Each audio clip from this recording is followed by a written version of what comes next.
Mount Zion Music. Eyo Shanta, Yedelie, Zintele, Neendele, Iman, Da Master Pandisezan, Paisandava, Dizigeo Seguru, Ndirim Suguru,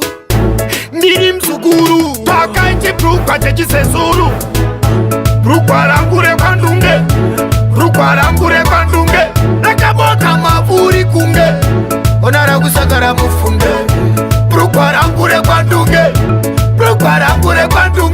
Nakaboka Maburi Kunge, Onara Gusakara Mufunge. Yeah, I am a cross-beauty, the guns in the question and cockpit. Ndoyangu someti no patera $10 patoke. I am a Kenny, don't wait up to look and them a Kenny. Don't diss me, no kutumira imeni, no romantic furitira kungepeni. Brukwarangure Kwandunge, Nakabota Maburi Kunge, Onara Gusakara Mufunge, Brukwarangure Kwandunge, Nakaboka Maburi Kunge, Onara Gusakara Nakanze, Nisarara na wakati, nenge watkora miko, watu bamtati. Kingo ita wani wako boti, sika kufandu kira unobuda msoti. Brukwarangu mwari kurida, profeti dafa, mwari ngandile kira, ndisazo safa. Pashan, ndo kutigafa, ritorine ondo isaka wafa. Brukwarangure Kwandunge, Nakabota Maburi Kunge, Onara Gusakara Mufunge, Brukwarangure Kwandunge, Nakaboka Maburi Kunge, Onara Gusakara Mufunge. Dizigeo Seguru, Ndirim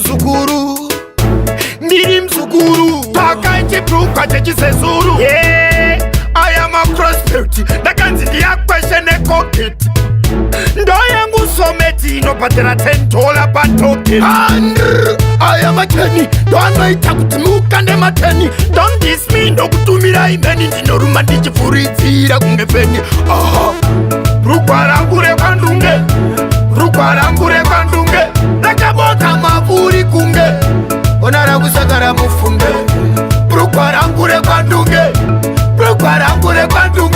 Nakaboka Maburi Kunge, Onara Gusakara Nakanze, Nisarara na wakati, nenge watkora miko, watu bamtati. Kingo ita wani wako boti, sika kufandu kira unobuda msoti. Brukwarangu mwari kurida, profeti dafa, mwari ngandile kira, ndisazo safa. Pashan, ndo kutigafa, ritorine ondo isaka wafa.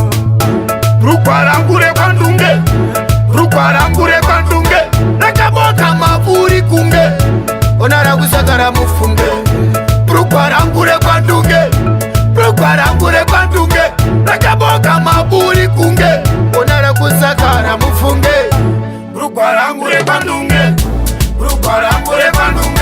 Nakaboka Maburi Kunge, Onara Gusakara Mufunge, Brukwarangure Kwandunge.